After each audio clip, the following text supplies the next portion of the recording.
So, it's already started a little bit. This is just 36 grit. And all I'm doing is stripping down some of that awesome paint and primer to expose the bare metal and just kind of rough it up.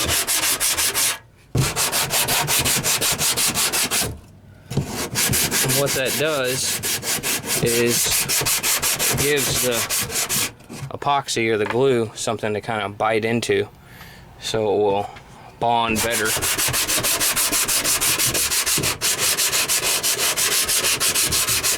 Alright, so this is our piece of wood that we got cut here.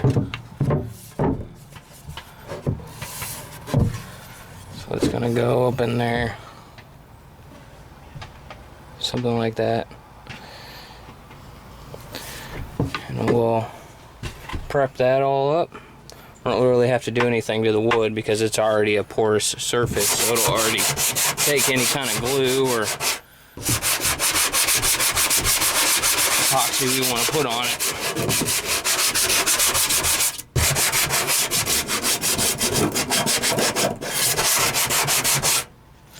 Okay, so now I'll go and get some acetone, wipe that all down, clean it, and then we'll put the piece of wood in there. Move on to the next step. Alright, so I got the piece of wood in there, and we just use my nice little 6,000 pound floor jack as a weight to hold it in place, and I've got the glue on the back side there.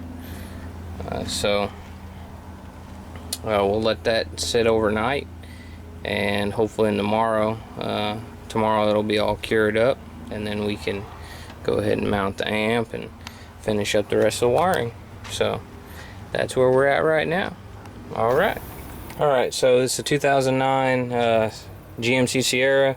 Again, I want to have the amp stay on while the radio's on, so retained accessory power, it's called RAP. So I located that pin. There's this little panel by the e-brake that just has a bunch of connectors plugged in it. There's on the fourth spot down on the left side where there would be a connector at. There's nothing there. There's just a couple pins sticking out. I just test lighted each one of the pins until I found the retained vehicle power. So I tapped where that red connector is. That's just a speaker push-on terminal. And then I added a 10 amp fuse just to make sure it doesn't switch off on us, and that will power the amp. So not really quite sure what the location of that dude's called or what that is, but that's where you do it at on the 2009 GM Sierras. Alright, and there's what it looks like with the cover back on, so you can see, in case you look down here and trying to do this on your truck, just right next to the e-brake. So that gives you an idea. There you go. What we got going on here. Everything's all dried up and cured. We got everything mounted and got the retained vehicle power working, so the amp stays on while the doors are shut. And as soon as you open the doors, it cuts off with the key off. So that's working great. So now we're going to do the next step, which is O-scope the output and gain match it to the source, and the source will be the head unit via the LC2. So we will do that next. Okay, so where we're at now is we're going to gain match the amp to the source. So we're using a O-scope right here. This is just a TPI 440 handheld oscilloscope, and what I'm going to end up doing is I'm going to turn all the gains all the way down on everything. So let's go ahead and pull this in so you can see what I'm doing here. Alright, so we turn the main all the way down because we're not using the main, we're just using the base output. So we're going to turn the ACU base all the way down, and the base output, which is this one, controls this. Turn it all the way down. Gain on the amp here is all the way down. So we'll start there. And what we're going to do is we're going to play just a test tone disc and turn it up halfway. Now, the reason why I'm selecting halfway is that's what the customer says that he normally plays at max volume, because the door speakers, they'll start to sound distorted and things of that nature, because we're not replacing any of the factory stuff, we're just adding a sub. So we want to honor what the customer is accustomed to and what he is used to. So for the bass, we've got the knob here, we want to set that at max, so we'll have that all the way up. We'll go back to track 40 and we'll turn it up halfway. So now we'll watch. So that's the input coming through. So now I'll go ahead and start turning this up.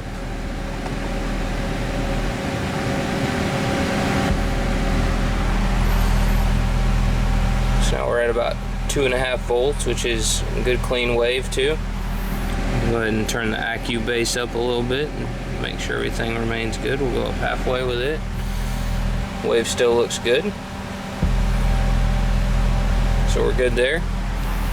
So what we're doing is with the gain on the amp set all the way down, all we're getting is basically pass through. So signals coming through the LC2, coming straight through and just going straight through. The amp is not amplifying anything right now. It's not matching anything to the source. Since it's all the way down, the amplifier is not doing nothing. So the output should just be wheeling straight through the amplifier, coming out the speaker leads and going through the oscilloscope.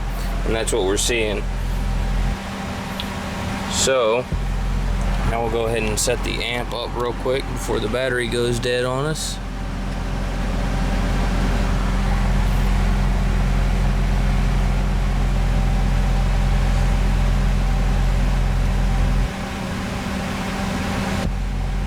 I believe that's where we're going to want to be, around 25, 20, 26 volts. Let's go just a little bit more with it.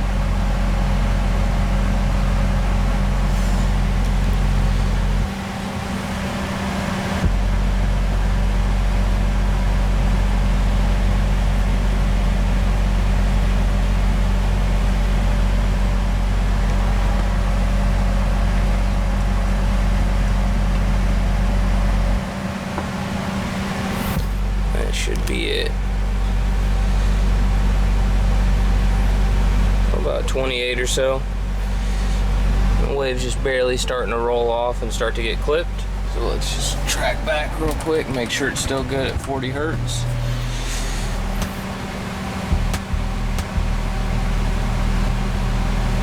There we go, looks good. So everything's matched, so now we'll hook everything up, see how it sounds.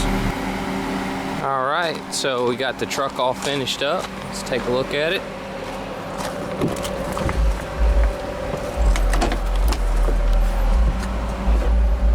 Okay, CVR 12 and a single ported Pro box. Amp is hidden all up underneath there, you can't even see it. It's right behind the seat there.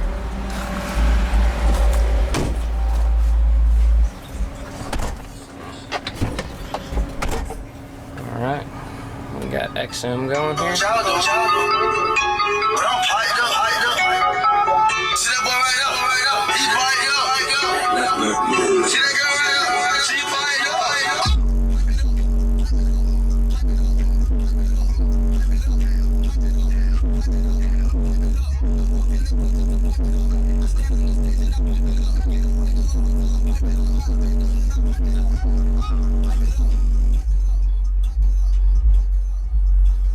Alright, so sounds great. We'll go ahead and I'll show you the retained power still works. So there's the key. Completely out, everything still plays.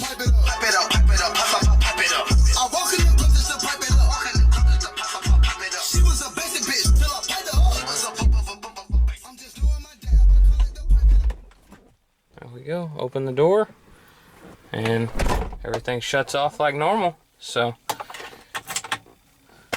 have another happy customer after this one. All right, guys, that's it.